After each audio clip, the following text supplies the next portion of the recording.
بسم الله الرحمن الرحیم. سلامونه مینه درنه ګلونو لیدونکو، وخت مو بخیر. هیله مندم روغ او جوړ اوسئ. د ژوند په ټولو چارو کې مو همیشه بریالي کامیاب اوسئ او د نړۍ په هر ځای کې چې ژوند کوئ د خوشحالۍ څخه ډک ژوند مناسب شه. ښه راغلاست تاسو ټولو ته حسینه همدرد یوټیوب چینل ته او پخلی له حسینې سره خپرونه ته. ګیله مو پر سر سترګو له ډېر ځنډ وروسته دغه خپرونه تاسو ته وړاندې کیږي، خو هیله مند یم چې تاسو هم د خپرونې تر وروستۍ دمه راسره پاتې شئ او خپل ښایسته نظرونه مو هم راسره شریک کړئ. ګلونو لیدونکو، خویندې ورونو،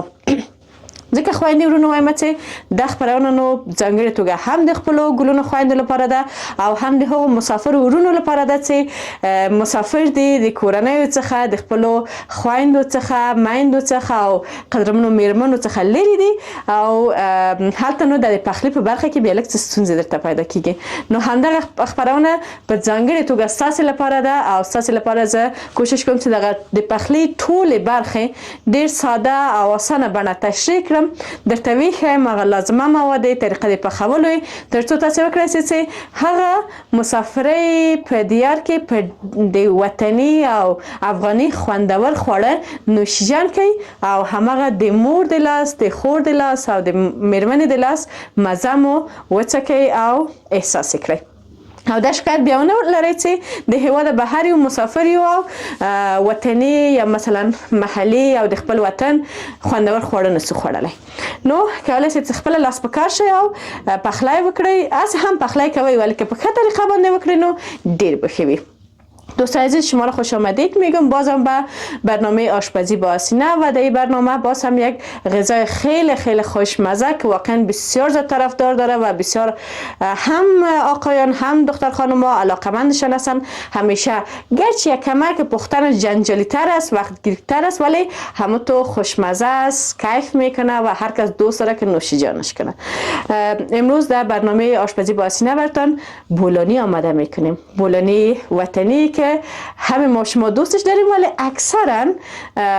در زمستان به دلیل از اینکه هوا سرد می باشه دیگه دختران میگن که حالا گندنه دیگه چه قسم بشویم کی مسئولیت به عهده خود گرفت، تیر خودم میارن میگن بیاین از بولانی تیر شویم. ولی من چی میگم، من به این نظر هستم که در هر فصل سال که هر غذایی که اشتیاق ما شد دوست داشتیم و لذت بخش بود باید او را بپزیم و همراه عزیزای خود او را نوشیجان کنیم. نو ګلونو لیدونکو، نن په خپرونه کې تاسو ته پیرکي، بولانی هم د دوه نومه لري. منتظر مو اوسئ چې بل نوم مې هم واخلم. فکر کوم هم د دوه نوم ده، په پښتو ورته پیرکي وایي، په دري هم ورته بولانی وایي. نو زه غواړم چې پیرکي پاخه کړم او ټوله طریقه به هم تاسو ته واضح کړم. تاسو هم کولی شئ چې نوشیجان کړئ، پاخه کړئ او لذت ورنه ویسئ. لازمه مواد به اول تاسو سره شریک کړم، بیا به نو خپل کار پیل کړو چې کار مو ونه ځنډیږي. لیدونکو، زه نن د کچالو او ګندنې پیرکي کوم. کچالو نو کله چې مونږ لازمه مواد جوړوو دا ما لږ څه مخکې تیار کړل د دې لپاره چې برقونه نه ول چې زه سمه ویډیو واخلم. نو زه هم تر اوسه برقو ته منتظر شوم، خپل مواد مې چمتو کړلم. اول به ګندنه ته تشریح کوم. ساده ګندنه ده، یوازې مالګه پکې اچوو او هغه کسان هم چې خوښیږي علاقه لري چې تازه مرچ پکې استفاده کړئ، راحته کولی شئ چې مرچ هم پکې ټوټې کړئ تازه، ولی د دې لپاره چې تاسو پوهیږئ قیجان مرچ نه خوري نو زه تازه مرچ پکې نه اچوم. او په کچالوی کې هم کچالو اخلو، اول جوش کوو. اول کچالو مو څه جوش کړل چې ښه نرم شي، یعنی داسې نه وایم چې بیخي 50% پاخه کړئ یا 1%، نه، بیخي ښه ډېرې پاخه کړئ د دې لپاره چې بیا په میده کولو کې یا نرمولو کې درته اسانه اوسي. کچالو جوش کړئ، وروسته له هغه نه هم مالګه ور واچوئ، تازه مرچ، وچ ګشنیز، وچ مرچ، نور دغه مسالې ور واچوئ او نوش پیاز که لرئ ډېر کم ور واچوئ، یوازې هغه یو ډېر یو ښه طعم ورکوي. او یا وچ ګشنیز یا تازه ګشنیز. ما تازه ګشنیز نه درلودل نو مې غوښتل چې وچ ګشنیز ور واچوم. تاسو به هم وایئ چې د رنګ یې ولې داسې ګلابي سوی ده. د دې لپاره لیدونکو د نو نظر په علاقې باندې ده. ځینې کسان همداسې ساده پخوي او زما خوښیږي، همیشه هم چې پخ کړیم دي ښه مزه هم کوي. لږ ډېر کم یا د رومي بانجانو او یا هم د روبو ډېره کمه، یعنی روب په غوړیو کې واچوئ چې سره سي، لږ څه نیم ګیلاس اوبه ور واچوئ یا د هغه نه کم اوبه ور واچوئ. بیا نو دغه کچالو مو چې جوش کړي وله هغه پکې واچوئ، ښه میکس کړئ، ښه ټوټې ټوټې کړئ تر څو چې داسې مواد جوړ سي دا نو بیا یو ځانګړی طعم او بوی وربخي دغه خپلو کچالیو ته یعنی یو متفاوت یو څه راځي دا هم لازمه مواد شول د دې ترڅنګ هم اوړه مو لامده کړله او ځغالې کړي مې دي په دغه اندازه باندې ځکه غواړم چې نه ډېر واړه او نه ډېر غټ بلکې په اندازه پیرکي پاخه سي دا دی نور نو په غوړی کې پخوو او د دې لپاره چې د ما دغه څه ورته وایي په دې کې چې زه پیرکي پخوم دا لږ څه تاوه ورته وایي په دري باندې په پښتو مونږ نوم نه لرو نوم لرو البته همدغه کلمه په پښتو هم ورته استفاده کیږي دا لږ څه ډبله ده او په ډېر وخت نیسي چې سره سي نو زه له همد اول نه د ټول نه مخکې په ګاز ایږدم او غوړي ور اچوم که چیرې غواړئ چې وچې پاخه کوئ نو کولی شئ چې کم غوړي استفاده کوئ که چیرې غواړئ چې لږ څه مثلا غوړي ډیر وسی او نازک پاخه سي او زر پاخه سي نو کولی شئ چې ډیر غوړي ور واچوئ ورپسې هم خپل نور کار شروع کوو لیدونکو تاسو هم را سره اوسئ ځغالې کوشش کوو چې لږ څه مخکې داسې اوړه مو لامده کړل د اوړو په لامدولو کې نور څه استفاده نه کوو ساده اوړه چې موږ د ډوډۍ لپاره استفاده کوو یعنې ډوډۍ پخولو کې اوس به هغه مسافر ورونه وایي چې موږ کله ډوډۍ پخ کړې ده چې ته وایې په اوړو لامدولو کې یوازې تاسو کولی شئ چې مالګه واچوئ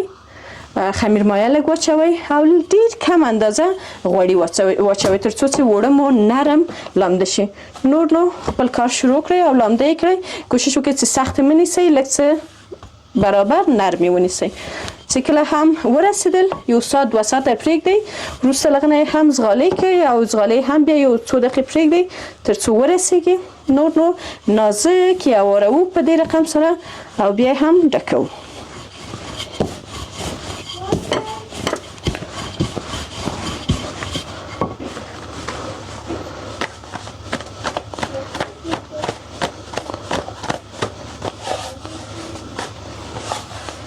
فکر کوم د پیرکي به ډېر غټ راسي نظر د پاستې ته چې زه وینم ځکه چې لږ څه ځغالې غټې شوي دي اوس نو نه کیږي خو خیر 2 پیرکي به نه خورو په ځای به یو پیرکی وخورو نن زه خوشبختانه میلمانه هم لرم او ومې غوښتل چې خپلو عزیزانو ته خپلو ملګرو ته او پیرکي پاخه کړم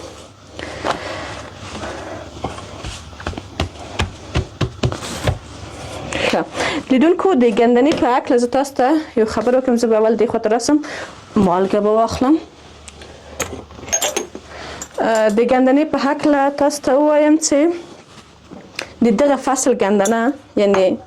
د ژمي ګندنه لږ څه د دې لپاره چې په سختۍ پیدا کیږي هم او دا خو فصل نو د ګندنې د ترکاري دومره نه ده ډېره نازکه وي نو کوشش وکړئ چې تاسو ډېر مخکې مالګه پکې مه اچوئ ځینې کسان که فکر مو شوی اوسي دغه بازاري پیرکي چې دي یعنې کله چې ګندنه د پاستې په سر واچوي بیا لږ مالګه پرې دوړوي د دې لپاره چې دا ګندنه نو زر اوبه باسي او خرابیږي نو ښه چې ټول کار مو خلاص که په وروستیو کې نو بیا مالګه ور اچوو یو بل سره یې لږ څه مخلوطوو یا ګډوو او نور نو استفاده ورنه کوو موسی جان هم د خوب نه راویښ شه تاسو به هم غږ اورئ ښه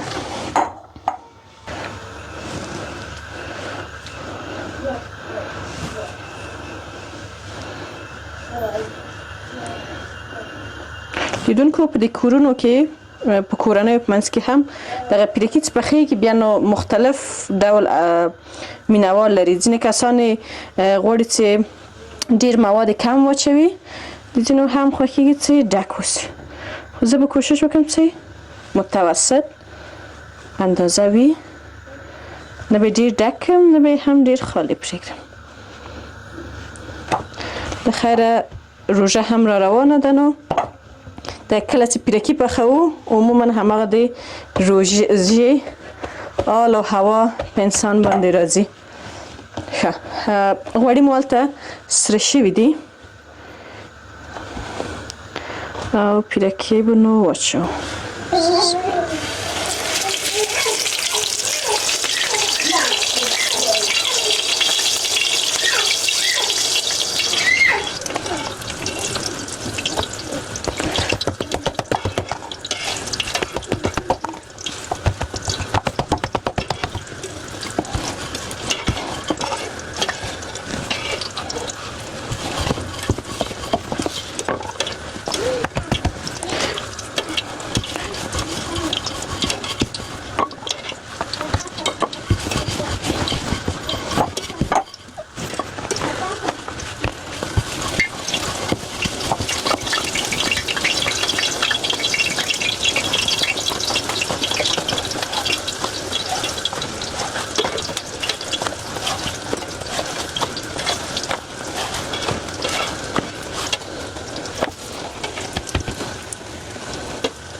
لیدونکو زه غواړم چې د پیرکیو د پخولو نه زه مطمئنه یم چې تاسو به هم شاید خاطرې ولرئ ولې زه یو ډېره جالبه خاطره لرم.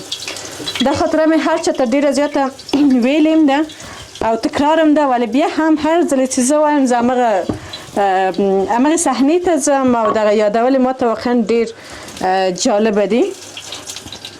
زمونږ یعنې زما د کوژدې دوران و زه کوژده وم واده مې نه و کړی قیجیان د زمونږ کور ته راغلي وله زه سره له دواړو خویندو مې پیرکي پخول نو دا هغه څه دي چې د قیجیان قصه ده دا یې چې ده به چې مونږ ته قصه کوله مونږ پیرکي چې پخوو داسې اوس وینئ اوس د قیجیان خورزه ده مریم جانه چې پیرکي سره کوي نو دوی په دې رقم په دې اندازه باندې سره کوي چې واقعا ډېر ښایسته رنګ او ښه خوندور ښکاري خوندور راځي نو کله چې مونږ پخول زما مشر خورجانې څه ده د هغې لږ څه وایي چې دغه رنګ یې باید تیره اوسي یعنې مونږ به هغه رنګ ته کبابي رنګ ویلی نو مریم زما مشر خور به همیشه لږ وایي چې سره پخول ځکه عموما هغې به سره کول د سره کولو مسؤلیت د هغې و نو قیجان قصه کوي وایي کله چې ته راغللې د غوری در سره او د پیرکیو دا چې وایي ما ولیده د دوی په وینا دا وایي سوځېدلي ول خو وایي هېڅ مې ونه ویلې په د زړه کې مې ویل چې یعنې د دې خو پیرکي نه دي زده دا یو امتحان ورپسې وایي یو څو دقیقې بعد دویمه خور د راننوتله پتنوس ورسره ده ګورم چې پیرکي دي عین هماغه شی دي وایي په زړه کې مې ویلې چې د دې خو یم پیرکي نه دي زده په آخر کې وایي ګورم چې مشره خور د راننوتله د هغې سره یو پتنوس و او پیرکي و ورسره پاتې ګورم چې درې واړه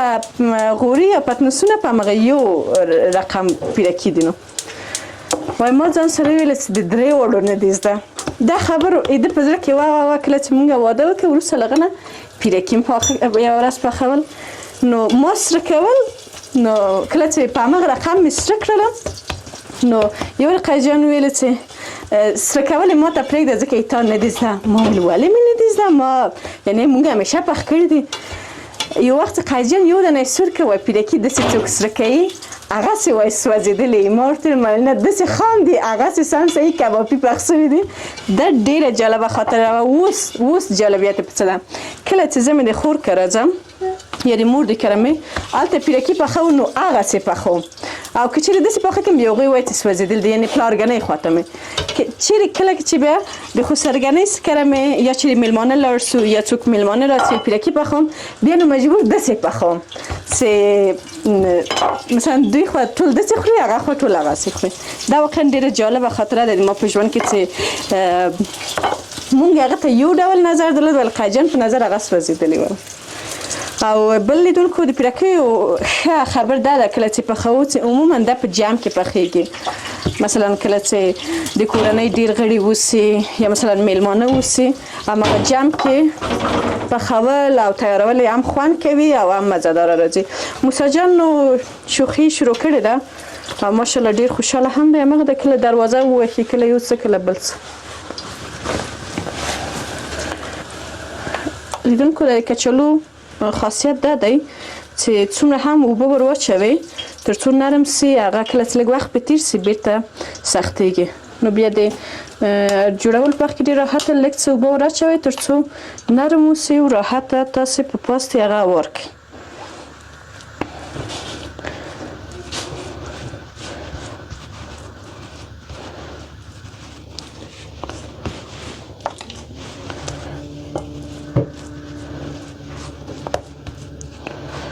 دا به نو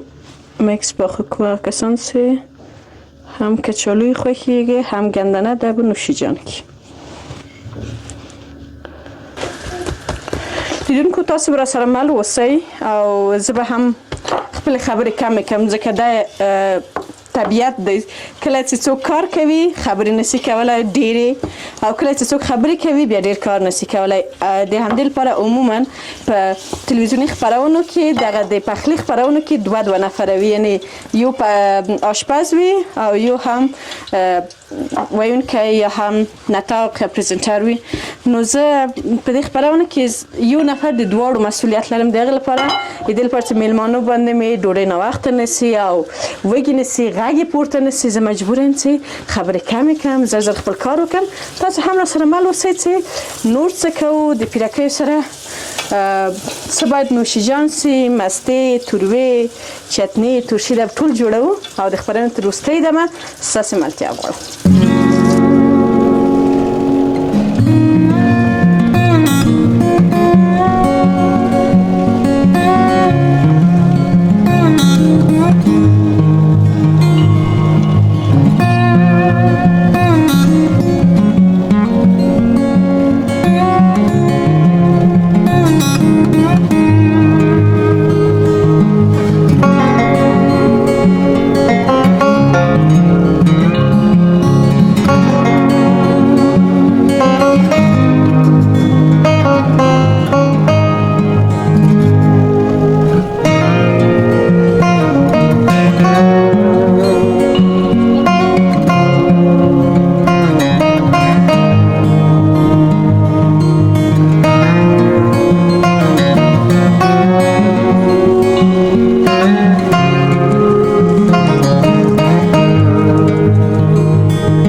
بالاخره پیرکي تیار شول او ورسره هم خوندورې توروې یا شړومبې ځکه که ګرمي اوسي یخ اوسي هر فصل چې اوسي ولې د پیرکیو سره توروې ځانګړی خوند لري او حتمي و ضروري ده نو مونږ هم چمتو کړله او بالاخره ورسره هم ترشي چتني اچار مستې ځای مو خالی نو لیدونکو ځکه پیرکي یا بولانی د همدغو مواد سره ځانګړی خوند لري. تعریف نه درته کوم چې وایم چې دا ټول ما جوړ کړي دي، دا ټول دکاندارانو جوړ کړي دي، د هغوی کورنۍ به جوړ کړي اوسي او کور ودان هغه کسان چې جوړ کړي دي او یو ښه یعنې کار یې اسانه کړی دی. پخوا مور د مې قصه کوله چې ټولو خلکو به مثلا په ژمي کې اوري به یې اچول، اچار به یې اچول، ولې زما تر اوسه مې اوري نه دی اچولی یا اچار مې دومره نه خوښېږي خو اوري مې نه دی اچولی، ولې نیت یې لرم که سږ کال ته ونه سول راتلونکي کال ته به حتما انشاءالله واچوم، یعنې خدای وکړه چې د لاس نه مې بیا ښه خوندور ورسېږي. نو دوه رقمه ډېر مزهداره اچار او اوري، یعنې دا یو ځانګړتیا ده، رنګونه یې فرق لري. زه نه پوهیم چې طعم به یې څنګه وي، بیا به انشاءالله قصه تاسو ته وکړو. پیرکي تیار سوله، ډېر ساده پخیږي، ډېر اسانه پخیږي، لږ څه وخت غواړي، لږ څه جنجالي دي، مثلا لږ څه لاس امکان لري چې وسوځوي، لکه نن چې زما لاس وسوځوه، خو خیر سبقې سر د موږ ټولو عزیزانو چې نوشیجان کوي او ډېر ساده پخیږي، ولې لږ څه وخت نیسي، مګم همیشه باید کوشش وکړو چې په خوړو کې متنوع اوسو، بېلابېل خواړه چمتو کړو د خپلو کورنیو لپاره، د ځان لپاره، تر څو هم د فوایدو نه ګټه واخلو او هم یو ښه خوند ولري. قیجان به هم راسي د یو څو لنډو شیبو لپاره د پیرکیو خوند به وڅکي او بیا به ووایي چې څنګه راغلی دي. زه خو ماسک لرم نو متاسفانه چې مزه یې فعلا نسم څکلی. خوش آمدی قیس جان. باش که زیاد مانده نکردی، یک سلام علیکی کنم که میربانی. الان دوستان عزیز خداتون جوست، حتما سر حال باشین. بولانی پخته شد، سر میمانم کار کرده تنها خودش نکرده، ولی همه قدر است که بل برق سرشان طویل نمیکنه. نه از یک خبر هستی؟ مقصد تا سر باز سر کامرمین هم گفت دیگه نسبتا به جای ما آمده، کامرمین هم شده و کل چیزها رو سرشان تیار کردن، حالا منتظر مانده که یخ شد و بعد از این باز بیاینی و بخوره دیگه. پیش از که یخ شد باز من میره یک تایمش چک کنم که حسینه جان ماست داره دیگه چک کده نمیتونی نی؟ بله خیر این یک جزاست دیگه که فعلا چکنی بخورم کده ماست کت کلش مکس کده بخور. هوره جان بیا اینجا بیش بچم چکنی بخورم دوست عزیز دل تانم نشه دیگه، شاید زیاد ترش باشه، تن باشه، مکس از کلش. اینجا بیش که برد پرد دست میمانا که بخوره، دست خوارزاده شد خورده خب بیز میگه مزدار آمده. حیات گپ که از بیخی مزدار آمده. شکر الحمدلله. لیدونکو په ډیره مینه صمیمیت هم پاخه کړل، ټولو په شریکه په ګډه واقعا کیف یې وکړ، خوند یې وکړ. نو مننه به له تاسو څخه وکړو، میلمانه به هم راسي او ډوډۍ به مو نوشیجان کړو. هوره جان هم نو ورو ورو وږې شوې ده. نو ډیره مننه کوم چې د خپرونې تر وروستۍ دمه زموږ سره پاتې وایه. تر بلې خپرونې چې ستاسې په درانه چوپړ کې حاضرېږم، تاسې ټول په لوی او بښونکي رب سپارم. موسی جان نور نو حوصله نه لري. موسی جان تر ویلې خوښېږي. فعلا وقت خوش، خداحافظ، منتظر لایک، کامنت، سابسکرایب هستیم دیگه. حالا موسی جان ما زیاد گشنه شده و تشنام است دیگه، راسن عمله سره روش چپه نکنه. هوره جان چی کرد؟ میگه هوره رو دوست داره. هوره رو دوست داره؟ کی دوست داره؟ پدر مادر. هوره رو پدرش مادرش کل قوم خیششان دوست داره. لیدونکو الله مو ملشه خوشحاله سوکاله د خوښۍ څخه ډک ژوند ولرئ.